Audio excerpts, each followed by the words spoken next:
təbəqə var? Yəni yerə daxilmə 2 Minus 3 əsas təbəqə var.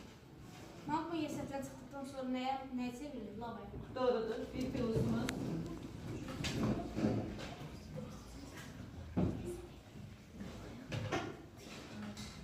Havaların hərəkəti necə adlanır?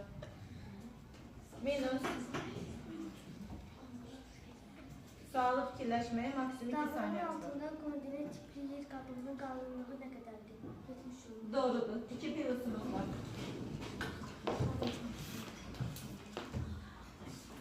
Ben evləri tutum qabağım. Nisbi mövqe nə bilir? Nisbi mövqe. Yəni necə mövqe? Yəni dəqiq olmayan mövqe. Minus. Hələ 2 plusumuz. Gürcüstanla. 3 dənə plusumuz oldu bu sırada.